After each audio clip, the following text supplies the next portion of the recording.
Então, é com grande satisfação que estamos iniciando os trabalhos do nosso 20º Seminário Nacional Demandas Sociais e Políticas Públicas na Sociedade Contemporânea e 10ª Mostra Nacional de Trabalhos Científicos. Como em todas as edições, o seminário oportuniza aos alunos da graduação e da pós-graduação e à comunidade em geral a reflexão e ampliação dos debates sobre direitos sociais e políticas públicas. Como primeiro momento do seminário, teremos a palestra do Dr. Márcio Pochmann, intitulada Programa Nacional de Inteligência e Governança Estatística e Geocientífica para Políticas Públicas Preditivas. Agradeço imensamente o aceite do convite para essa palestra, em nome da reitoria da Unisc e da coordenação do Programa de Pós-Graduação em Direito, que atualmente é exercida pelos professores André Viana Custódio e Rogério Gesta Leal. Do extenso currículo do Dr. Márcio Pochmann, gostaria de destacar o seguinte: é graduado em Economia pela Universidade Federal do Rio Grande do Sul, doutor em Ciências Econômicas pela Universidade Estadual de Campinas, foi docente e pesquisador do Instituto de Economia da Universidade Estadual de Campinas, onde atualmente é professor colaborador voluntário, tem larga experiência na área de economia, com ênfase em economia social e do trabalho, atuando principalmente nos temas desenvolvimento, políticas públicas e relações de trabalho, com publicação de dezenas de obras, várias delas com amplo alcance e reconhecimento acadêmico. Foi anteriormente presidente do Instituto de Pesquisa Econômica Aplicada, o IPEA, de 2007 a 2012, e atualmente é o presidente do IBGE, Instituto Brasileiro de Geografia e Estatística. Márcio é um amigo da Unisc, tendo marcado presença em várias oportunidades aqui em nossa universidade.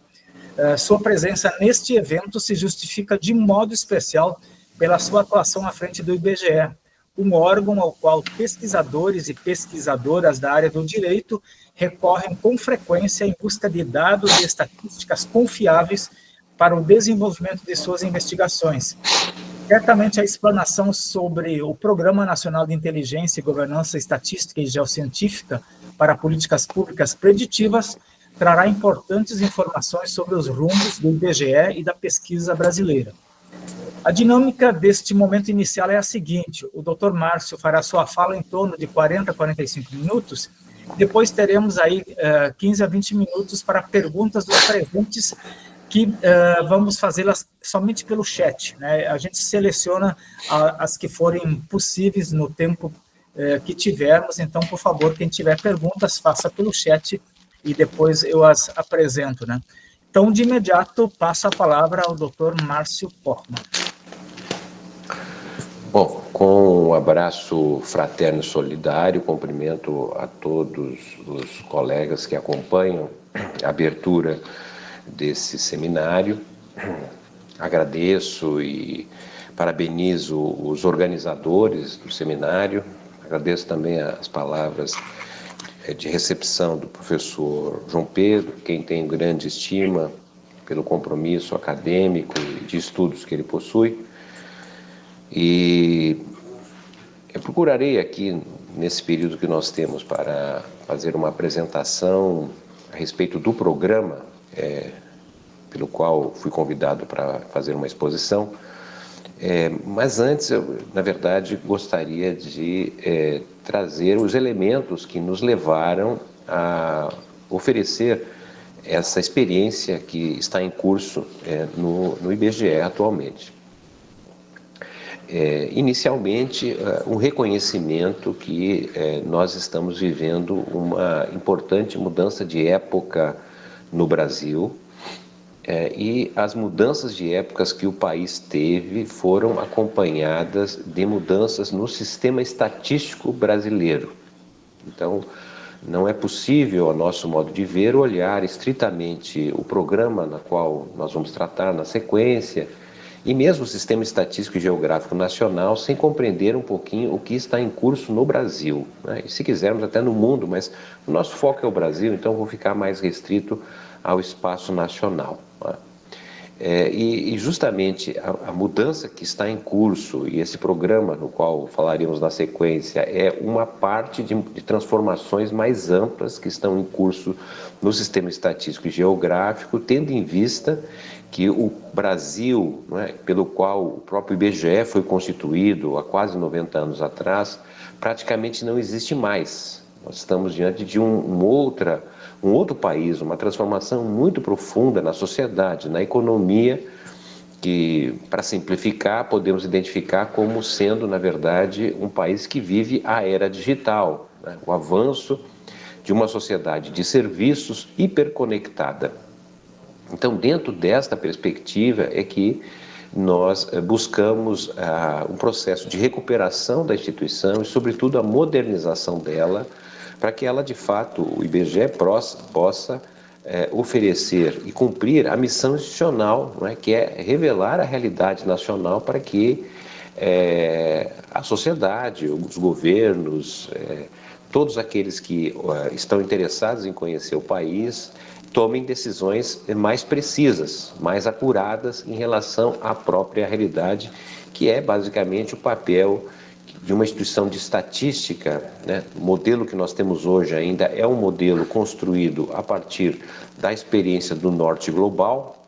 Então aí tem, na verdade, um aspecto de colonialismo estatístico que eu posso brevemente comentar. Como a gente vai ter posteriormente um espaço de perguntas e questões, talvez poderá ser oportunidade para poder explicar melhor algo que, pelo tempo, eu não terei condições de fazer.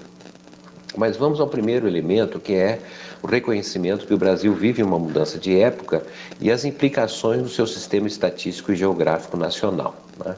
Então, nós estamos identificando que há uma transformação profunda no Brasil e, historicamente, as transformações do país foram acompanhadas pela mudança do seu sistema estatístico e repercussões nas políticas públicas, né?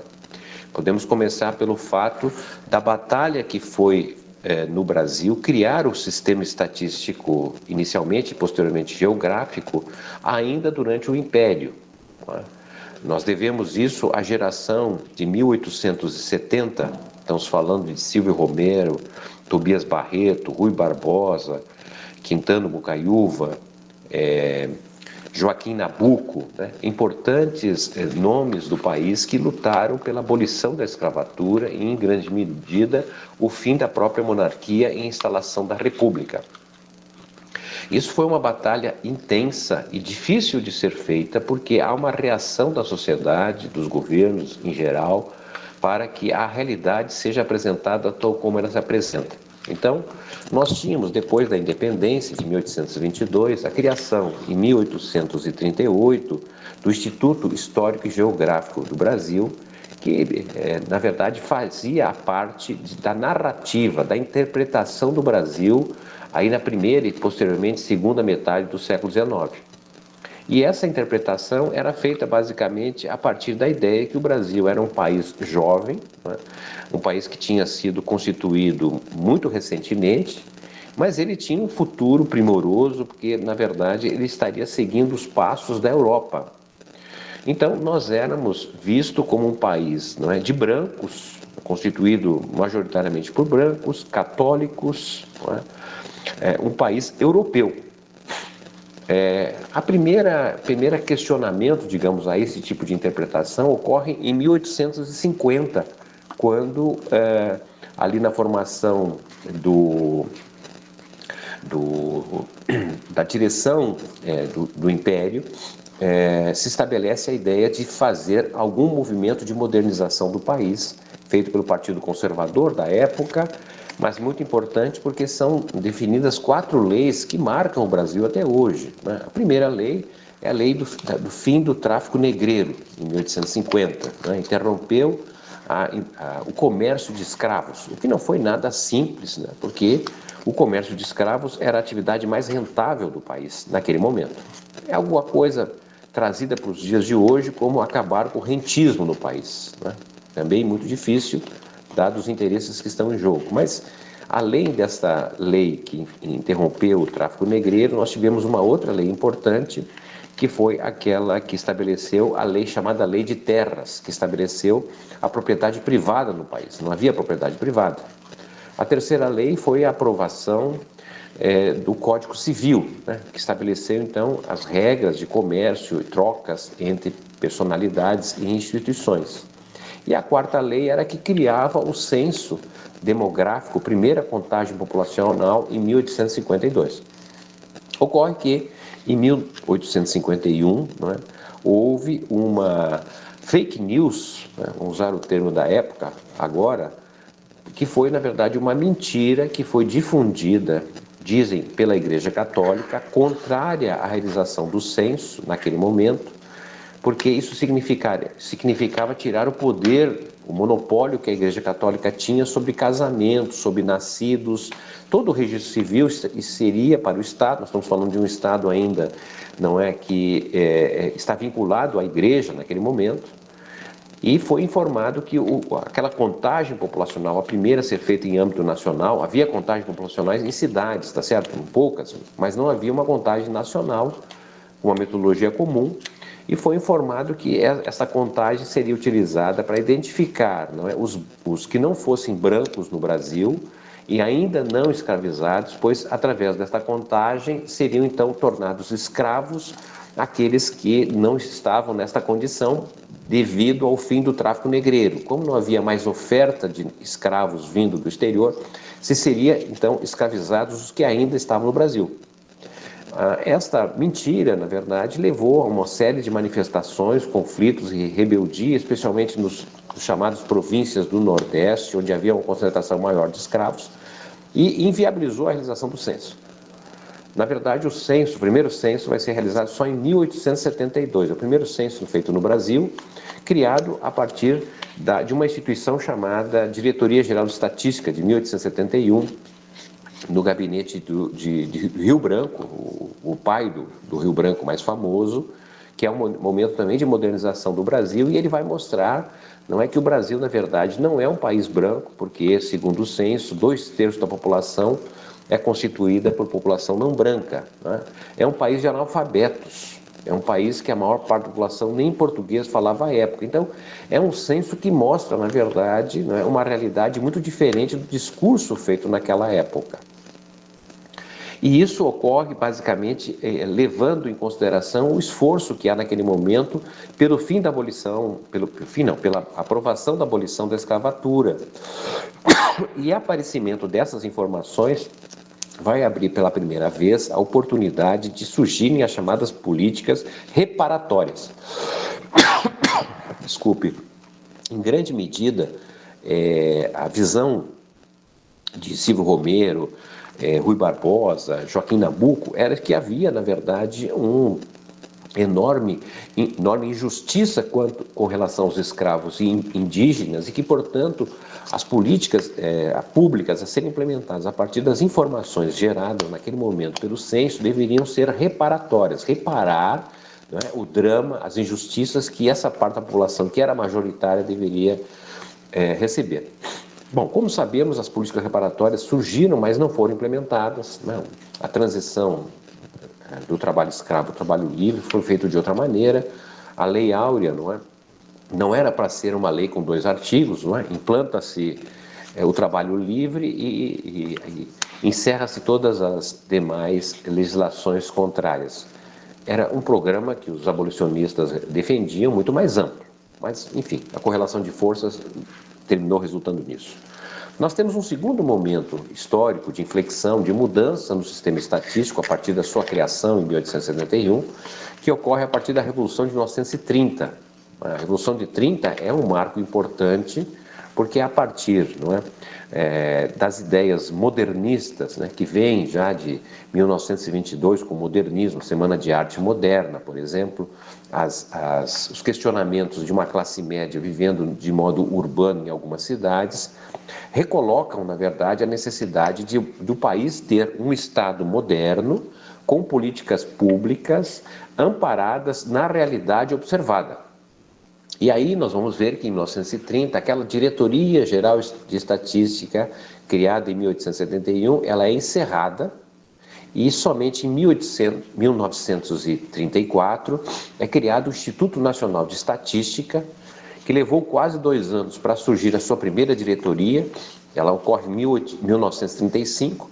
O presidente Getúlio Vargas, né, que é o responsável pela criação do INE, Instituto Nacional de Estatística, ele faz uma frase muito bonita, que ele diz que não apenas estava cedendo uma sala contígua à sala do presidente da República no Palácio do Catete, para funcionar então este INE, como também estava cedendo para primeiro presidente do INE, depois do IBGE, o seu próprio ministro de Relações Exteriores, que é o presidente mais longevo do IBGE. Ele fica de 1936 a 1951 como presidente do IBGE. O IBGE, na verdade, essa sigla que a gente conhece, a junção da geografia com estatística, que é algo inédito no mundo. Não há nenhum outro país que tenha um Instituto de Geografia e Estatística em conjunto, salvo o que vai acontecer em 1983, quando no México é criado o INEGI, que é o Instituto Nacional de Geografia e Estatística, e mais recentemente, em 2005, surge na Libéria também o Instituto Nacional de Geografia e Estatística. Os demais países, né, os 192 países das Nações Unidas, possuem institutos de estatística, mas não vinculados à geografia. Tem Instituto de Geografia, não é? Mas não combinado como é a criação original do Brasil. E esta junção, o IBGE mesmo, ele surge em 1938. E ele vai surgir já dentro do Estado Novo. Não é? Então, veja, a mudança no sistema estatístico brasileiro ocorre na década de 30, sobretudo com a presença do Estado Novo. Estão falando do autoritarismo do Estado Novo, não é? A criação do sistema estatístico é em 1871, como sabemos, um país que não tinha nenhuma democracia, a maior parte da população analfabeta, ou seja, é uma instituição de cima para baixo. E o IBGE, então, vai ser, junto com o DASP, né, que é o Departamento do Serviço Público, que é o que moderniza o Estado brasileiro, ele vai ser responsável por oferecer, então, informações crescentes sobre a população, sobre a geografia nacional, não é? Sobre várias informações que estão disponibilizadas através do Anuário Estatístico Brasileiro, que vocês devem conhecer, não é? Que é uma publicação surgida em 1916 no Brasil, vindo de uma experiência da província de São Paulo, depois adotado nacionalmente, e o IBGE, então, segue até os anos 60, sendo a instituição que coordena o Sistema Estatístico e Geográfico Nacional. Ele está ancorado debaixo da Presidência da República, oferecendo informações para os planos econômicos, sociais, geográficos que o Brasil vai tendo nesse período. Como é o caso, por exemplo, do plano de metas do Juscelino Kubitschek, entre outros, né? Os dados vêm do IBGE. Muito bem. Nos anos 60, nós temos uma modificação, porque o IBGE passa a fazer pesquisas que anteriormente ele não fazia, com a pesquisa de preços. O índice de inflação que nós temos hoje, ele começa a ser feito a partir final dos anos 70. O IBGE introduz no início, na segunda metade dos anos 60, as pesquisas amostrais. Ele não fazia pesquisas amostrais, não existia a tal hoje conhecido, então, como a PNAD, né, PNAD contínua. Ela é introduzida em 67, a partir de um acordo que o Brasil faz com o Census Bureau, né, que é a instituição que faz o censo nos Estados Unidos. E o IBGE passa, a partir de 85, também a ser responsável pelas contas nacionais. Até então, o indicador oficial de inflação, o indicador de PIB do Brasil, era de responsabilidade de uma instituição privada, a Fundação Getúlio Vargas, né, que teve, inclusive, várias críticas a uma série de evidências de manipulação no índice, como foi em 73, etc. Então, veja, nós tivemos esse encaminhamento, essa organização das estatísticas, atendendo a uma necessidade que se colocou a partir da Revolução de 30, que foi a transição, não é, de uma sociedade agrária muito primitiva que existia no Brasil na década de 1920. Basta dizer que, por exemplo, a expectativa média de vida dos brasileiros na década de 20 era de 34 anos de idade. Não é? Qual a possibilidade das mulheres terem alguma participação na vida pública brasileira quando naquele momento, não é, uma mulher vivia em média 34 anos de idade e chegava a ter 10 a 15 filhos, morando no campo, não é? Ou seja, uma sociedade muito primitiva nesse sentido. E há uma transformação do Brasil agrário num país urbano industrial, e isso é feito, na verdade, utilizando as informações estatísticas que servem como evidências da realidade para políticas públicas através do Estado moderno criado nos anos 30, que é um Estado, não é, que organiza a política pública através de setores, através de caixinhas. Ou seja, tem a caixinha da saúde, porque o país tem doenças, então tem que organizar o enfrentamento das doenças. Precisa de médicos, remédios, né, laboratórios, hospitais, pós-saúde. Mas também o país tem um problema da ignorância. Como é que enfrenta a ignorância, né? Bom, precisa ter escola, material escolar, professores, né? Então, o Estado foi sendo organizado por caixinhas para lidar com a educação, com a saúde, com a habitação, com o trabalho, com o transporte, ou seja, um conjunto de especialidades, né, que esse Estado passou a atuar através de informações informações científicas com base na realidade, e em grande medida feita pelo próprio IBGE. Bom, hoje nós estamos vivendo uma mudança de época, a transição da chamada era industrial, né, pela qual o Estado brasileiro foi constituído, aí a partir dos anos 30, né, para hoje uma sociedade de serviços. O grosso da nossa população está ocupada em atividades de serviço, setor terciário. O Brasil não é mais um país industrializado. Nós temos indústrias, tá certo? Mas o comando da atividade econômica não vem da indústria. É um país que tem importante setor agrário e minerador, mas o segmento mais importante do país está situado no setor terciário, no serviço. Então, nós somos uma sociedade hoje diferente e que sofre implicações inegáveis desta mudança de época que deriva da hiperconexão que a internet, não é, que a presença das empresas de tecnologia, não é, vão fundamentando um modo de vida muito diferente. A começar pelo fato, não é, de que não há mais apenas o reconhecimento do trabalho feito fora de casa, que isso é uma construção da era industrial. A era industrial é que separou o trabalho em casa do trabalho feito fora de casa. Até os anos 20, a sociedade agrária no Brasil não havia diferença. As pessoas que trabalhavam no campo, moravam no campo, não é? E tinham atividades de extensão da casa, né, como cuidar de animais, né, domesticação de animais, a lavoura. Era, na verdade, uma extensão do trabalho feito dentro de casa. Né? Criança com 5, 6 anos de idade já atuava trabalhando, cuidando do irmão mais novo, por exemplo. Não é? Então, era uma sociedade com características distintas daquela que vai emergir de uma sociedade urbana e industrial. Não é? Então, é uma sociedade em que não dá para levar os filhos para trabalhar. Não é? Então, as famílias vão ter cada vez menos filhos. Mesmo assim, o Brasil tem um crescimento populacional enorme. No século XIX, a população brasileira foi multiplicada por 5 vezes, por exemplo. No século XX, né, a população brasileira foi multiplicada por 10 vezes. Então, uma pressão crescente, né, das políticas setoriais, ou seja, a cada ano mais crianças pressionando para entrar em escola. Então, uma pressão por abertura de escola, formação de professores, não é? Uma pressão para a saúde pública, para tratar de crianças, um país formado por jovens e assim por diante. Bom, acontece que nós, nesse primeiro quarto do século XXI, não é, o que nós temos? Nós temos uma mudança demográfica muito profunda. Segundo as projeções do IBGE, a partir do ano 2041, a nossa população vai começar a reduzir de tamanho. Nós devemos chegar em 2041 com uma população em torno de 220 milhões. Por que isso? Porque há uma queda na taxa de fecundidade, as mulheres vêm tendo cada vez menos filhos. Então, isso está reduzindo a pressão, por exemplo, por escolas.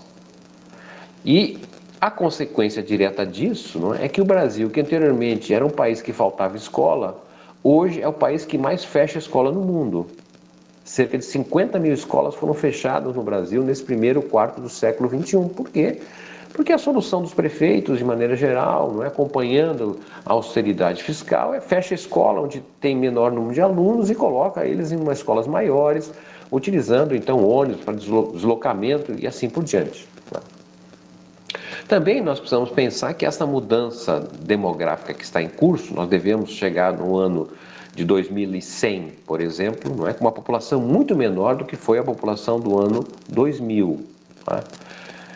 Então, essa é uma novidade pela qual, tá certo, o sistema estatístico precisa acompanhar melhor, não é? Fazer censos de 10 em 10 anos já não é mais o adequado. Por quê?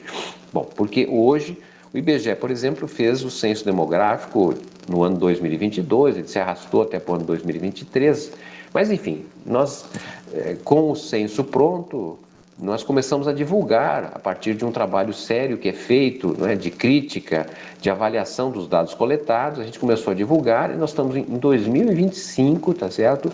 E nós não conseguimos terminar todas as informações a serem divulgadas. São dados de 2022, não é? Ora, ao final do dia de hoje, eu imagino que se não todos, mas quase todos participam de alguma rede social. E vocês sabem que para entrar numa rede social a gente precisa autorizar, não é, a nossa entrada. E a gente autoriza, muitas vezes sem ler o que a gente está autorizando, porque também se não autorizar a gente não entra na rede social, mas lá está dito, tá certo? De acordo com a política de privacidade da empresa que oferece o serviço, que tudo que nós postarmos lá e tudo que nós recebermos, não é, de vídeos, mensagens, serviços que a gente utilize de direção, não é, pagamentos que nós fazemos, compras, enfim, mensagens, tudo isso não nos pertence. Isso é, na verdade, recepcionado pela empresa privada que domina a rede social, não é? Além de recepcionar, há um processo de sistematização, de acompanhamento, monitoramento e utilização de algoritmos de inteligência artificial para, na verdade, virar um modelo de negócio extremamente lucrativo no qual nós compramos. Né? Então, nós temos hoje uma questão séria no Brasil, não somente no Brasil, mas estamos falando do Brasil, que é a ausência de soberania de dados. Os nossos dados já não mais nos pertencem. Né? Por exemplo, 100% dos dados das universidades são processados fora do país. Eu mesmo estou falando aqui na Unicamp, na universidade, que até o final do século passado, início desse século, por exemplo, tinha um departamento de processamento de dados, ou seja, todos os dados eram processados pela própria universidade. Mas, enfim, entendeu-se em determinado momento que seria muito mais barato, ao invés de ter um departamento de processamento, não é, passar a utilizar os serviços que naquela época eram gratuitos de empresas privadas. A universidade também tinha uma plataforma para divulgação de algo que nós estamos fazendo aqui agora, por exemplo, entre outras atividades, e também abandonou. Então, hoje as universidades utilizam, não é, plataformas, em geral estrangeiras, não é, em geral dos Estados Unidos, e que existe, como vocês sabem, tá certo, legislação própria nos Estados Unidos que informa que todos os dados, né, capturados, seja qual for o país, devem ser repassados para o Departamento de Estado, o governo americano, em última análise. Né? Então, isso é uma demonstração, na verdade, que essas grandes empresas têm mais dados que o próprio IBGE, mais dados que o prefeito, que o governador, que o presidente. Eles têm as informações nossas, das decisões de cada um de nós que nós tomamos. Ao mesmo tempo, alguém pergunta, sim, mas o tal do ChatGPT tem informações sobre o Brasil. Sim, como é que ele tem isso? Porque nós mesmos gratuitamente passamos. Agora, nisso que nós estamos fazendo, tá certo? O conhecimento que está sendo aqui difundido, disseminado, ele está sendo capturado, sistematizado e vai servir, tá certo? Para oferecer uns serviços que nós, em algum momento, talvez venhamos a utilizar. Então, o primeiro ponto que eu gostaria de ressaltar desta mudança, não é?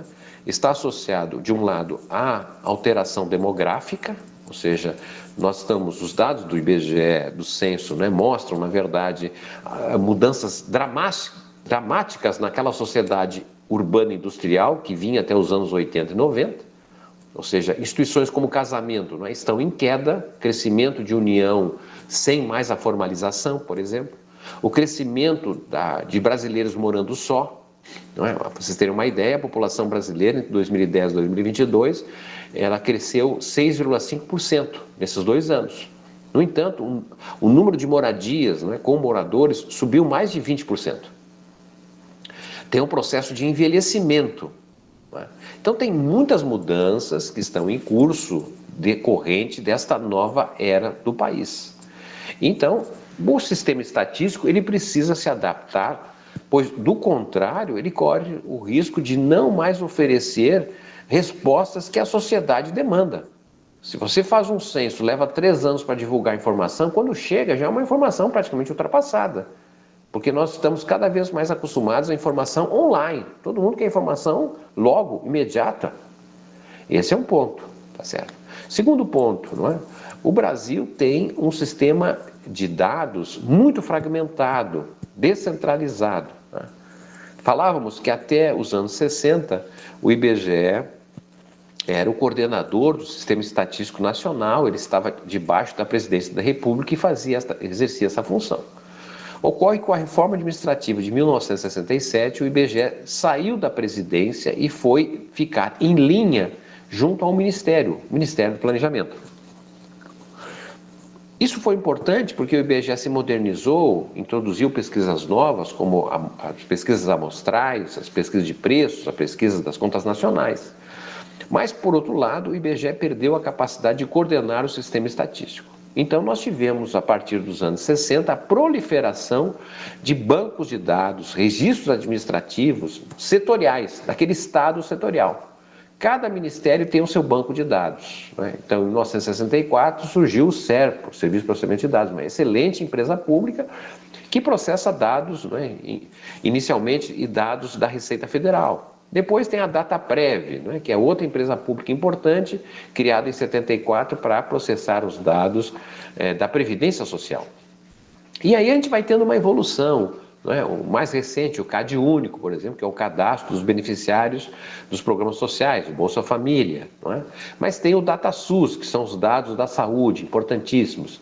Tem o cadastro que vem da RAIS, Relação Anual de Informação Social, ou o CAGED, Cadastro Geral de Empregados e Desempregados.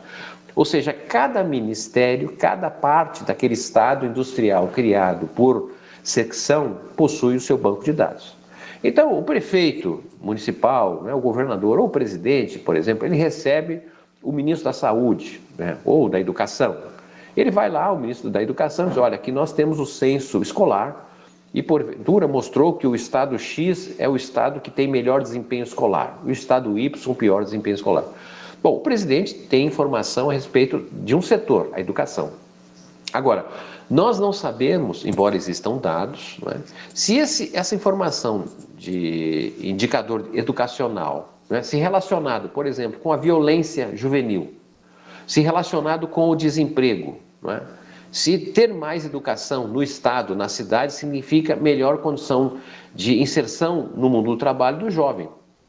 Nós não temos essa informação junta, embora isso seja possível tecnicamente ser feita, mas não é simples, porque cada banco de dados foi criado com determinado objetivo, usando determinadas variáveis, então não é assim, pega um dado do outro, junta, tá certo que não necessariamente vai dar alguma coisa melhor. Então, nesse sentido, o IBGE está, na verdade, num movimento de criação do SINGED, Sistema Nacional de Geociência, Estatísticas e Dados, que é a integração dos diversos bancos de dados que o Brasil possui. Né? Esse movimento está sendo feito por este Programa Nacional de Inteligência e Governança Estatística Geocientífica para Políticas Preditivas. É o nome de tese, já viram? Mas qual é o objetivo desse programa? Primeiro, ele é produzir informações, dados, estudos a partir da integração de diferentes bancos de dados. Isso está sendo feito atualmente com 8 ministérios. Tá? Ao mesmo tempo, o nosso objetivo também é, ao criar esse sistema nacional de dados, de integração de dados, produzir uma nova possibilidade de política pública. Por exemplo, quando o IBGE divulga o índice de preços, o IPCA, Índice de Preço ao Consumidor Ampliado, ele informa lá, a inflação, sei lá, no mês de setembro foi X. Com base nesta inflação do mês de setembro, não é? divulgada em outubro, né, o Banco Central, o Ministério da Fazenda toma alguma decisão. Se a inflação é alta, eles aumentam os juros, ou se é baixa, diminui os juros, aumenta o gasto fiscal, enfim. Há decisões tomadas a partir da realidade observada. Mas vejam, é uma realidade que já foi observada, é uma realidade do presente e do passado. Isto não teria problema se nós vivêssemos uma sociedade, um período de estabilidade. O que nós estamos vivendo é uma profunda instabilidade, uma mudança de época. Então, o presente do passado não necessariamente se efetiva no presente do futuro. E por isso que nós estamos trabalhando com a ideia de políticas públicas preditivas. Porque ao invés de políticas públicas que atuam, não é, sobre as consequências da realidade observada, tá certo? A inflação foi X, então eu tenho uma realidade do passado e sobre esta realidade, as consequências dessa inflação, eu vou atuar com política pública assim ou assado. Isso para qualquer outro fenômeno é a mesma coisa. Tá certo? O IBGE divulgou a insegurança alimentar, deu lá uma quantidade de brasileiros que passam fome. Isso é uma realidade do passado. Então, vamos atuar sobre a consequência. Se tem esse conjunto de pessoas que passam fome, tá certo? Nós, se fizermos isso e aquilo, aquelas pessoas que passam fome talvez deixem de passar. Mas eu não estou interagindo com as pessoas novas que entram agora a passar fome. Então, a política preditiva é aquela política que não vai atuar sobre as consequências, mas vai atuar sobre a causa. Como assim? Por exemplo, nós sabemos, não é, que, através da projeção demográfica, que há um processo de envelhecimento do Brasil. Então, nós sabemos, por exemplo, não é, que possivelmente lá em 2035 haverá não sei quantas pessoas de mais de 60 anos de idade, pessoas velhas. Eu posso saber também, tá certo, por projeção, onde essas pessoas vão morar, em quais cidades, porque está havendo um deslocamento demográfico no Brasil. O censo de 2022 mostrou em relação ao de 2010. Então eu posso projetar e saber que X% daquela população de 60 anos e mais vai estar residindo em tais e tais cidades. Eu poderei saber também, porque nós temos as coordenadas geográficas de endereçamento, se essas pessoas mais velhas estarão residindo em áreas de risco, áreas de enchente, áreas de movimentação de terras e assim por diante. Né? Então, estou aqui chamando a atenção para o fato que, em cima da projeção, eu já tenho algo que vai acontecer. Eu posso atuar sobre isso que vai acontecer. Eu posso atuar antes do fenômeno de fato se tornar realidade. É isso que eu quero chamar como uma atuação sobre a causa, certo? E não a consequência. Por exemplo, né, se a gente for falar sobre o futuro, que é um pouco essa ideia da população preditiva, tá certo? A população do ano de 2050 no Brasil, ela já nasceu, tá certo? Daqui a 25 anos, já nasceu, a população adulta. E eu sei, tá certo, que a população, o futuro do Brasil, hoje, depende dos pobres. Por que eu estou dizendo isso? Porque se a gente pegar a população brasileira, né, e dividir na metade, e aí na metade é o seguinte, essa divisão entre a população pobre e a população não pobre. Tá? Então a população, 50% da população mais pobre no Brasil, ela tem uma relação, né, de um inativo, de um velho, tá certo, para 4 pessoas jovens. Se eu pego 50% da população que não é pobre, tá certo, a relação é 2 idosos para 1 jovem. Então, se nós quisermos olhar o Brasil do amanhã, nós precisamos ver que esse Brasil do amanhã depende das famílias pobres, porque elas que ainda têm filhos. As famílias de mais renda têm cada vez menos filhos. Bom, então se nós olharmos esta população que já nasceu e que será adulta em 2025, 70% dela nasceu em famílias pobres. Quase 80% são brasileiros não brancos, são pretos, pardos. Ora, isso não é um fator de discriminação, mas nós sabemos no Brasil que a cor da pele significa, muitas vezes, acesso diferenciado na educação, acesso diferenciado no mundo do trabalho. Então, veja, se nós não quisermos atuar sobre as consequências, hoje a gente sabe, não é, que a população negra no Brasil, onde estão as crianças, etc., a gente sabe do censo de 2022, revelado agora em 2025. Mas pela projeção, né, pelo caráter preditivo, eu posso saber como estará a população daqui a X anos. E eu posso atuar sobre ela já. Isso chama-se predição. Então, veja, se nós estamos falando que a população brasileira que cresce é a população nascida em famílias pobres, essas famílias pobres, se não tiver Estado, tá certo? Elas dificilmente terão educação, saúde e habitação decente. É claro que o setor privado fornece educação decente, nem sempre, mas enfim, saúde, mas isso é para quem tem dinheiro. Isso não é a totalidade dos brasileiros, sobretudo da população mais pobre. Então, veja, esse é um exemplo do que nós estamos trabalhando como política pública preditiva, tá certo? Uma política que permite atuar na frente. Isso já é uma realidade, tá certo? Que as estatísticas, que a ciência de dados, que a inteligência artificial nos permite. Para poder operar a isso, né, no caso do IBGE, nós ampliamos a nossa escalabilidade para poder processar uma quantidade imensa de dados. Para dizer para vocês, o censo demográfico realizado em 2022, não é? Ele visitou 107 milhões de endereços. Só domicílios foram 90 milhões de domicílios. Então imagina, se você pega 90 milhões de domicílios, acresce aí as pessoas, a característica, o sexo, salário, você vai, na verdade, multiplicando por uma quantidade enorme de dados. Você precisa ter, então, portanto, escalabilidade, capacidade de processar esses bancos de dados. Aí entra a ideia da Big Data. E isso nós estamos fazendo em parceria com o SERPRO, um sistema, uma empresa pública que responde por 80% dos dados brasileiros, né? Então o IBGE está ampliando a sua capacidade de produção de dados para poder oferecer informações cada vez mais integradas, de várias dimensões. Isso é muito importante para o governo, para a sociedade, com certeza, mas também será importante para vocês que vão fazer tese, dissertação, tá certo? Porque vocês terão uma formação agora mais ampla. Por exemplo, o IBGE desde 1960 faz o levantamento de preços, levantamento de renda. Até 1960 o censo não capturava a renda dos brasileiros. A partir de 60 passou a capturar a renda. Então a gente sabe, de acordo com cada censo, qual é o grau de desigualdade de renda entre as pessoas, por exemplo. Não é? Só que o censo, no Brasil e também no mundo, tem dificuldade de capturar todas as formas de renda. Ele toma, em geral, a renda do trabalho, a renda que vem da aposentadoria, do Bolsa Família, mas ele tem dificuldade de capturar, por exemplo, a renda que vem, de aluguel, da renda da terra, o lucro, aplicações financeiras, as chamadas rendas da propriedade. Quem captura melhor essa informação, renda de propriedade?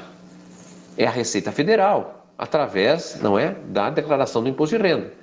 Então, quando você soma os dados do IBGE com os dados da Receita Federal, você tem uma informação mais ampla sobre a distribuição de renda no país, do ponto de vista geográfico, do ponto de vista individual e assim por diante. Então, é uma riqueza enorme o IBGE poder fornecer informações mais amplas do que ele fornece hoje. E isso, eu não tenho dúvida, melhorar em qualidade a capacidade dos nossos pesquisadores responderem, ao seu trabalho de investigação sobre a realidade, sobre a interpretação da realidade nas mais diferentes dimensões. Então, João Pedro, poderia falar muito mais do que isso. O professor, quando começa a falar, não para, mas eu gostaria de ouvir questionamentos, dúvidas, de parte de quem nos acompanhou. Eu vou ficar por aqui. Obrigado. Muitíssimo obrigado, Márcio, pela exposição.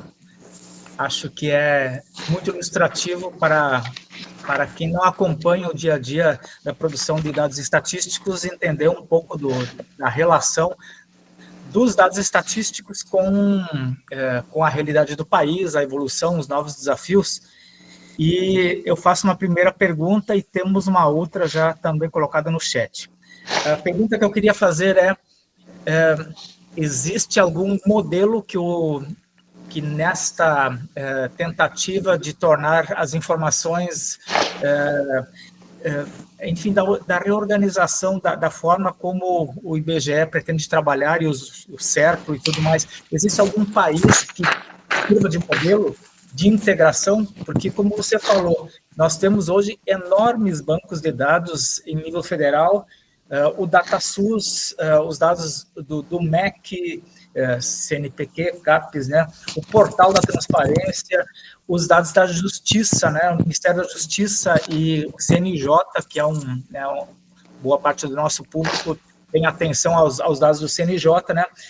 O CAD único, os dados da agricultura, do meio ambiente, os do IPEA também, enfim, uma grande variedade de enormes bancos de dados, né? Enfim, algum país conseguiu integrar algo que no Brasil está fragmentado. O desejável é juntar todos os bancos de dados dentro de um certo prazo, né? É isso que está sendo colocado, né? Então, essa é a primeira pergunta.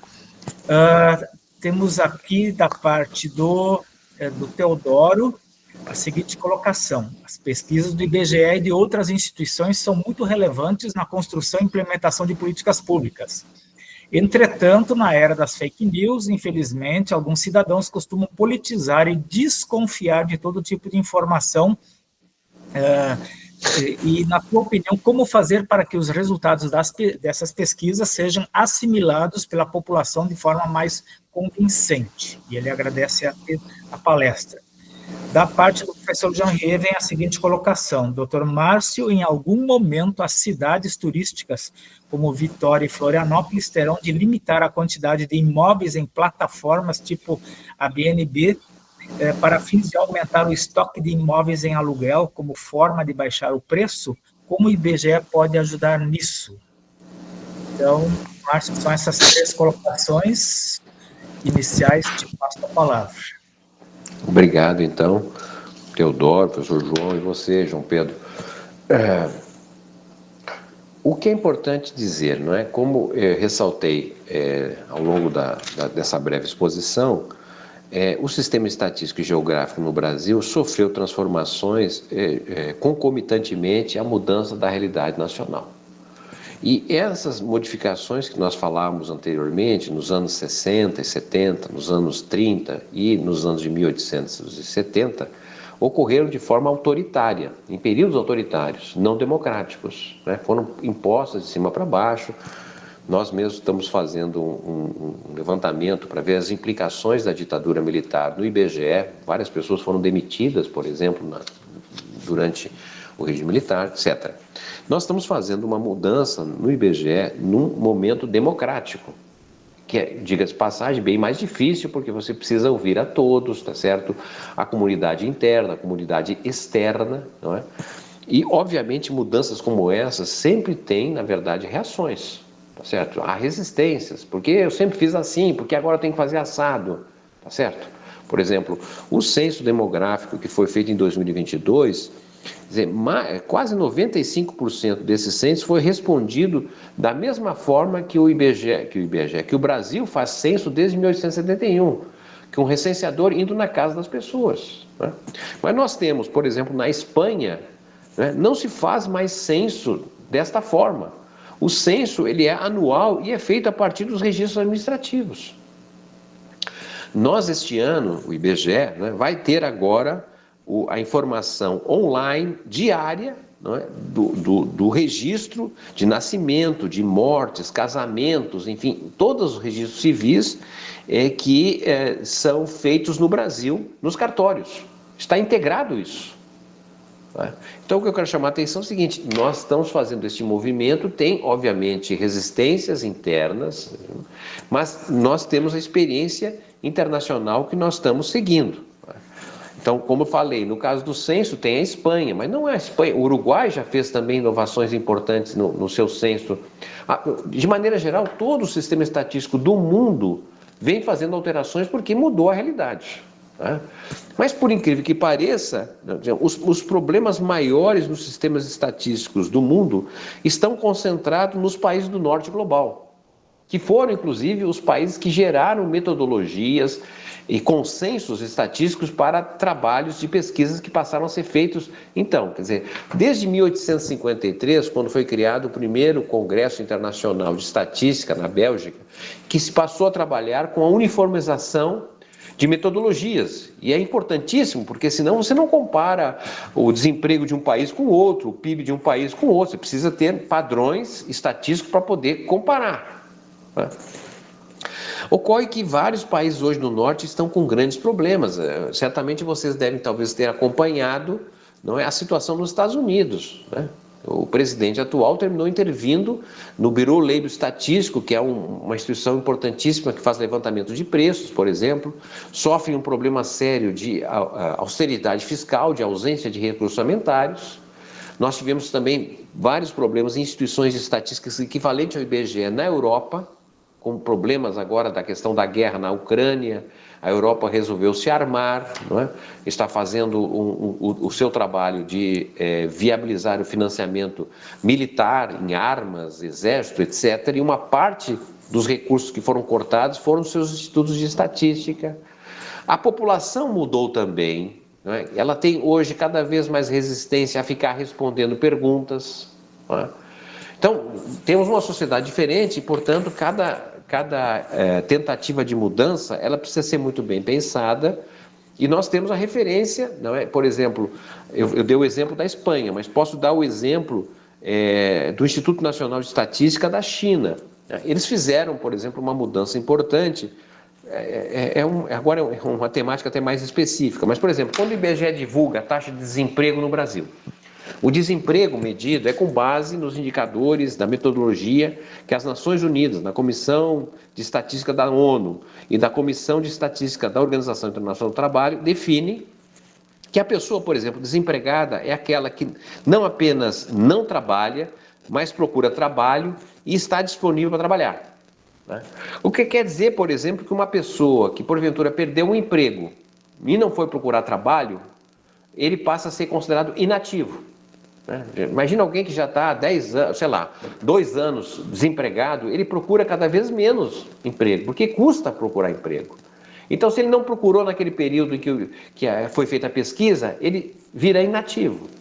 Ou se porventura ele está desempregado, mas fez algum bico, lavou um carro, tá certo?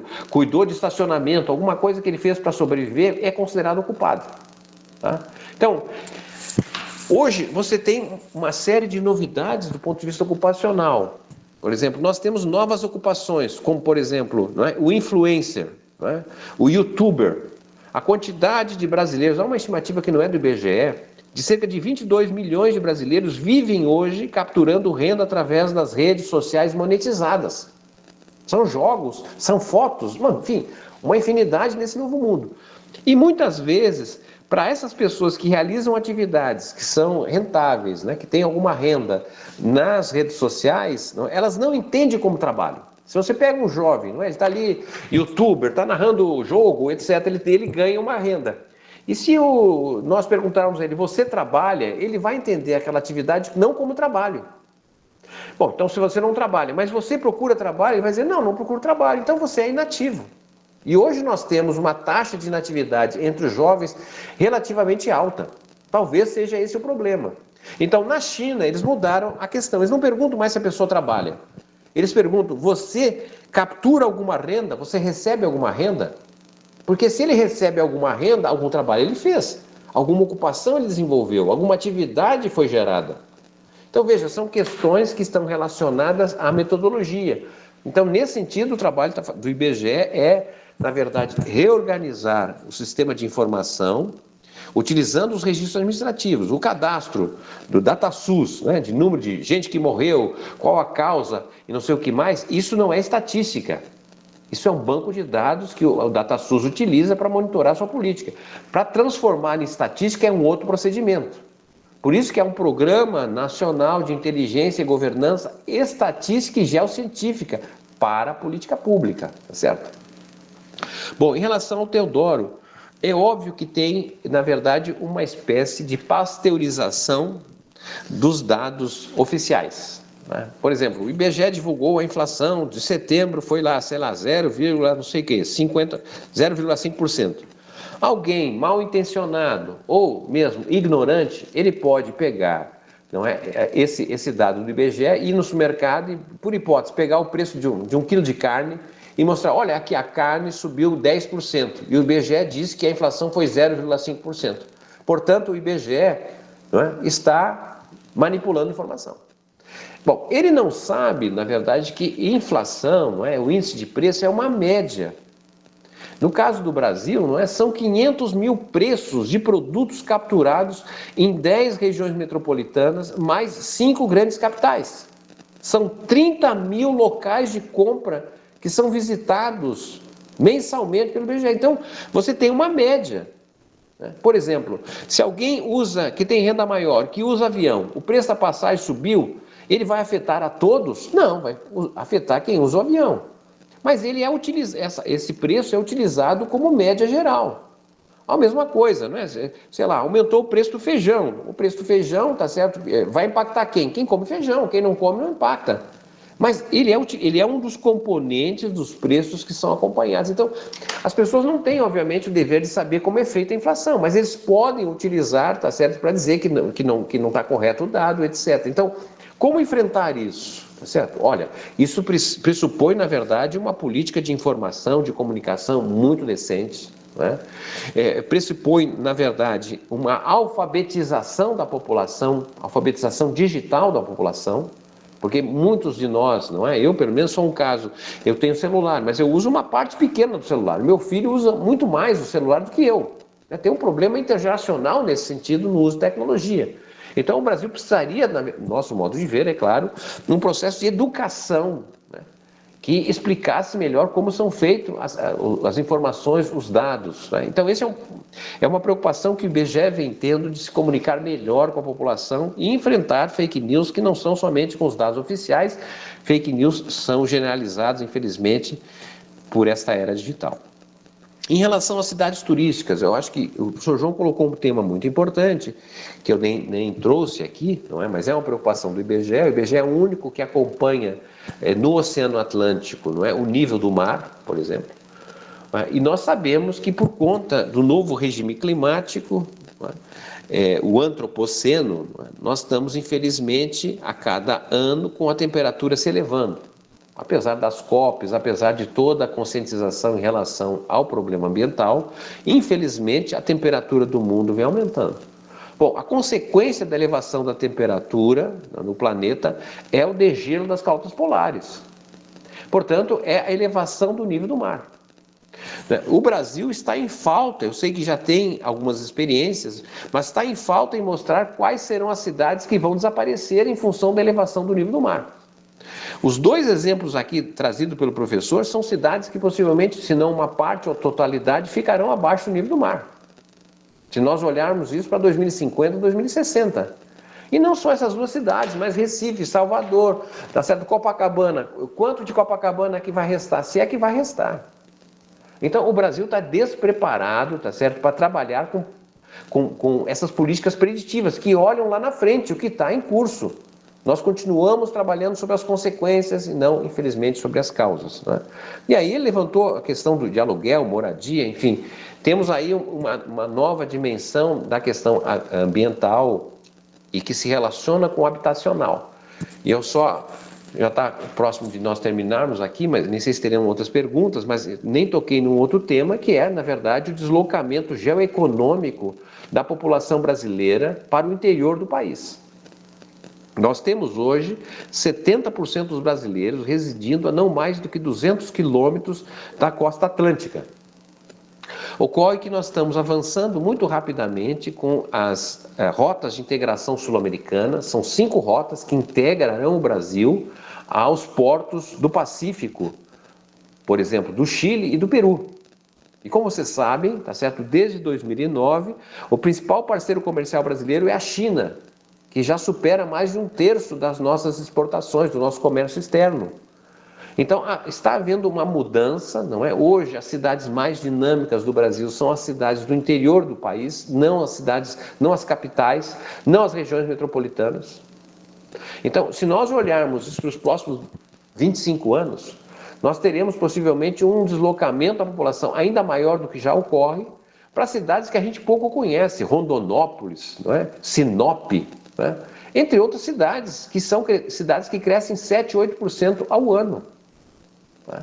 Então, e qual é a expectativa que nós temos? O Brasil não estaria repetindo a mesma política urbana, né? A mesma urbanização que nós tivemos dos anos de 1920 a 1980, o que foi a urbanização brasileira?